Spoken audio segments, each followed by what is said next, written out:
Salut tout le monde, bienvenue sur la chaîne des Synopsia. J'espère que vous allez bien. Aujourd'hui, je vous retrouve pour vous présenter ma pile à lire du challenge Week-end sans signer qui a été créé par Anne et dont j'ai été l'invitée. Vous retrouverez toutes les infos sur le Week-end sans signer dans la vidéo que je vous mets juste là. En tout cas, je suis ravie de faire partie des invités de Anne pour son petit challenge qui durera donc 4 jours du 29 juillet au 1er août et où l'objectif sera de lire au minimum 4 livres. Et je suis vraiment trop heureuse parce que vraiment voilà, Anne ça fait partie des personnes que j'aime le plus suivre et je suis ravie de pouvoir amener ma petite pierre à l'édifice de son petit événement. Donc voilà, ça va être très cool. Il y aura beaucoup de live pour animer tout ça. Et du coup j'espère que vous serez très nombreux à participer à ce challenge. Ça va être très cool, honnêtement. J'espère que vous en profiterez pour pouvoir échanger avec nous et avec d'autres lecteurs sur les lectures que vous aurez choisi de faire durant ce challenge. Et donc aujourd'hui, je vous présente ma pile à lire. Donc j'ai donc sélectionné 6 livres. Donc je vais essayer de remplir toutes les catégories, sauf que vous me connaissez, j'ai évidemment mixé roman et manga parce que ici on n'est pas là pour faire que du roman et on n'est pas là pour faire non plus que du manga. On est là pour contenter tout le monde et surtout que en ce moment je lis assez peu de romans, voilà, je suis pas trop dans une période où j'arrive à me caler niveau lecture et du coup j'ai pas pris trop de risques et j'ai prévu seulement 2 romans pour ce challenge, mais 2 romans que j'ai très envie de lire. Du coup, la première catégorie de ce challenge, c'est de lire un livre de moins de 200 pages et je n'ai pas du tout trouvé de roman qui fait moins de 200 pages. Voilà, ça n'existe pas dans ma bibliothèque, je n'ai que des gros pavés et le peu de livres petits que j'ai, ils font 250 pages, donc voilà, ça rentre pas.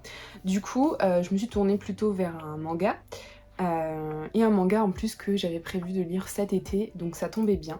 Et donc, pour le livre de moins de 200 pages, je vais lire Souvenir des Manons. Donc combien de pages fait-il exactement? Je crois qu'il en fait, voilà, il doit en faire 175. Donc voilà, j'ai très hâte de lire cette histoire. Voilà, je vous en avais parlé dans ma pile à lire de l'été, il me semble. Et au niveau du dessin et des paysages, voilà, ça va être plutôt top. Et je sais que ça va être assez rapide à lire et que ça me prendra pas trop de temps, non pas que j'ai quelque chose à faire puisque je suis quelqu'un de très peu sollicité, donc voilà, j'ai forcément le temps de faire ce challenge et de participer à tout ça. Et du coup je suis très curieuse de le lire et de peut-être le faire découvrir à tous les participants de ce challenge lorsqu'on pourra en parler. La deuxième catégorie, c'est un livre avec du bleu sur la couverture et là je vais lire un livre que je veux lire depuis très longtemps et ça va être mon premier de cette maison d'édition là, et si ça me plaît, je vous le dis, vous allez beaucoup voir cette maison d'édition je pense sur ma chaîne par la suite. Mais je vais lire La papeterie Tsubaki de Ito Ogawa, voilà, qui est un roman traduit du japonais et que j'ai extrêmement envie de lire depuis un très bon moment. C'est vraiment tout ce qu'il me faut pour cet été. Et en plus, voilà, ça se passe à Kamakura et je suis tombée sous le charme de Kamakura depuis ma lecture de Kamakura Diary. Et du coup, forcément, je vais être aux anges avec cette petite histoire qui nous parle de Atoko qui a 25 ans et qui donc va reprendre la petite papeterie que lui a léguée sa grand-mère. Et de là commence sa vie d'écrivain. Ça a l'air d'être un récit tout doux autour de l'écriture, du papier, de la création, ce genre de choses. Donc j'ai très hâte de le lire. Et il va se lire très vite vu les marges au niveau des pages. Et voilà, c'est écrit assez espacé, donc je pense que ça peut le faire pour ce challenge avec une couverture bleue. Pour la troisième catégorie, il fallait choisir un livre dont le titre ne fait pas plus de 3 mots. Et du coup, j'ai choisi un titre avec 3 mots. C'est un service presse des éditions Page Turner. Il collera parfaitement à la période de l'été, si tant est que le soleil pointe le bout de son nez un jour. En tout cas, j'aimerais beaucoup lire Today, Tonight and Tomorrow. C'est une romance et ça fait un petit moment que je n'en ai pas lu. J'en ai eu de très bons retours et je n'en attendais pas moins parce que voilà, si je l'ai demandé, c'est que vraiment il me tentait énormément. Ça va être la première fois que je lis un roman de cette collection, qui est une collection très estivale, mais j'aime beaucoup le travail éditorial autour de celle-ci, qui font vraiment été pour le coup. Et dans cette histoire, c'est un peu un enemies to lover, puisqu'on va suivre Rowan qui adore les romans d'amour et qui va se mettre à côtoyer malgré elle Neil, qui est son éternel rival du lycée. Et du coup voilà, j'ai très hâte de découvrir ça. Voilà, c'est une petite lecture qui est parfaite pour la période. Et enfin la quatrième catégorie, c'est un livre à la mode. Et ça, je vous avoue que j'ai un peu galéré parce que j'ai de moins en moins de livres à la mode dans mes piles à lire. Et le peu que j'ai, c'est vraiment des pavés. Je pense notamment à tous les deux Saxus, etc. Je les vois clairement pas. Je me vois clairement pas les lire en plein challenge et j'ai clairement pas non plus envie de fantasy, ce genre de choses.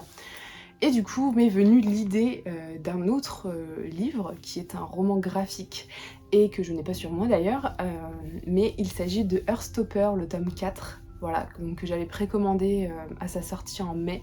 Et donc comme ça me fera une petite lecture en anglais, plutôt pas mal. Et Heartstopper, voilà, on va pas se le cacher, c'est clairement un livre à la mode. On le voit quand même beaucoup passer et c'est super parce que pour le genre qu'il est, c'est top que ce soit aussi répandu.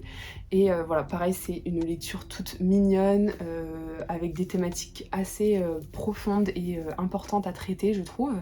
Et du coup, ben ça va être top. Et au passage, je vous recommande évidemment Heartstopper, mais plus largement Alice Oseman.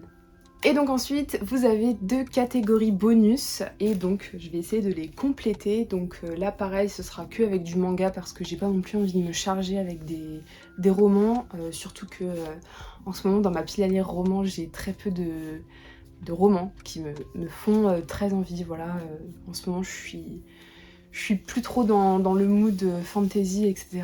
Et c'est dommage, mais voilà, ça va revenir. Je pense que c'est peut-être la période qui veut ça. En tout cas, le bonus numéro 1, c'est un livre choisi par quelqu'un d'autre. Donc évidemment, j'ai fait une sélection de 4 titres, puisque j'avais pas non plus envie que la personne me choisisse un truc trop long. Et donc du coup, pour ça, on fera appel à ma sœur. Mais du coup, je lui ai sélectionné donc deux autres one-shots d'Emanon, donc voilà, qui font suite de souvenirs d'Emanon. Donc voilà, c'est que des one-shots à chaque fois, parce que j'ai pas non plus envie de me lancer dans des sagas. Et donc ça c'est top, voilà, avec toujours de très jolies couvertures. Et ensuite, j'aimerais aussi plonger dans un Inyo Asano, donc avec Nijigahara Holograph, qui est une réédition toute récente, voilà, que j'ai acheté en mai ou juin, je crois que c'était juin. Et avec cette histoire, on est sur quelque chose de très mystérieux, où des papillons font surface et où on revient sur des éléments tragiques qui se sont passés donc dans la plaine de Nijigahara. Et c'est un peu un récit où plusieurs secrets vont s'entremêler, mais apparemment il me faudra une deuxième lecture pour tout saisir de cette histoire. Et donc pareil, c'est un one shot et malgré son aspect sombre, je trouve que ça collerait parfaitement quand même à la période avec cette histoire de papillon. Donc on verra bien, mais en tout cas, voilà, j'ai aucun doute sur le fait que je vais aimer cette lecture. Et le quatrième livre dont ma sœur aura le choix, il s'agit de Poison, donc de Golo Zhao. Donc c'est un récit en couleur, voilà, de chez Pika Graphique. Et celui-ci, ça nous raconte les histoires de tous ces enfants qui doivent rester dans des villages très pauvres, tandis que leurs parents partent travailler dans les grandes villes. Et donc je suis très curieuse de le découvrir, j'en sais pas plus. Je sais seulement que cette petite fille qui vit dans la pauvreté du coup avec ses grands-parents je crois, mais je suis pas encore sûre, qui veut en fait sortir un peu de cette condition là, et je pense que ça va être un récit plutôt touchant. Donc voilà pour les 4 livres. Du coup je vais appeler ma sœur tout de suite pour qu'elle fasse son choix. Dans tous les cas je serai contente parce que c'est que des livres que j'ai envie de lire et qui ne m'engagent pas sur une série longue à lire. Tu peux venir s'il te plaît? Du coup t'as le choix entre lui, Ok, lui, ok, entre lui ok. et lui. C'est dur. Lui. C'est lequel? Lui. Ok, ça marche. Merci. Du coup, pour le livre choisi par quelqu'un d'autre, ce sera donc Errance d'Emanon. Voilà, donc je suis plutôt contente parce que ça fait un moment que je veux les lire, donc comme ça je pourrai en lire 2 pendant ce challenge. Donc c'est top, voilà, je suis très contente. Et évidemment, je vous en redirai des nouvelles pendant ce challenge. Je sais pas encore si je vous ferai une vidéo récap ou si je tente un vlog alors que c'est pas du tout mon truc. En tout cas, dans tous les cas, je vous en parlerai dans un point lecture parce que je vais vous refaire des points lecture mais pas des bilans lecture. C'est vraiment des vidéos que j'ai totalement abandonnées. Mais plutôt ouais, des points lecture. Et enfin la dernière catégorie bonus, il s'agit de lire un livre d'une traite, donc sans signet. Et pour ça j'ai choisi encore une lecture plutôt estivale. Je suis vraiment restée dans ce thème là et donc je vais lire L'homme de la mer. Pareil, je vous en ai parlé récemment, je sais plus si c'était dans ma pile à lire de l'été ou dans mes achats du mois de mai-juin. Je crois que c'était juin. Non, mai. Mais voilà, pareil, c'est chez Pika Graphics, c'est un petit récit en couleurs, mais des couleurs voilà, qui varient pas mal. Et j'ai hâte de voir ce que ça donne. Mais c'était l'histoire de cette jeune fille qui s'est fait virer de son travail. Et pour se retrouver et faire le point sur elle-même, va se retrouver près de la mer et elle va faire la rencontre de ce plongeur qui va donc lui montrer un petit peu ce qu'est son métier. Et ça va lui permettre un petit peu de réfléchir à sa vie. Et donc voilà, c'est un petit tranche de vie voilà, qui me tente vraiment pas mal. Et voilà, c'est la mer, donc c'est l'été, donc je pense que c'était vraiment la bonne période pour le lire fin juillet. Et donc voilà, c'est tout pour ma pile à lire. J'ai un petit peu galéré pour les catégories, mais voilà, en soi, j'ai quand même pas mal de trucs. Je pense que je peux tout lire, je pense en être capable. J'ai pas pris des romans trop lourds comme de la fantasy ou des romans trop longs non plus. Donc voilà, n'hésitez pas à me dire si parmi ces lectures, certaines vous tentent.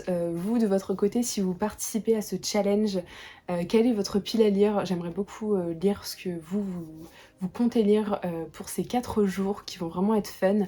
D'ailleurs, vous pouvez retrouver du merch sur le site du Week-end sans signer, voilà. Toutes les infos sont sur la page Instagram. Et comme d'habitude, je vous souhaite de bonnes lectures et de bons visionnages et je vous dis à la prochaine vidéo. Salut!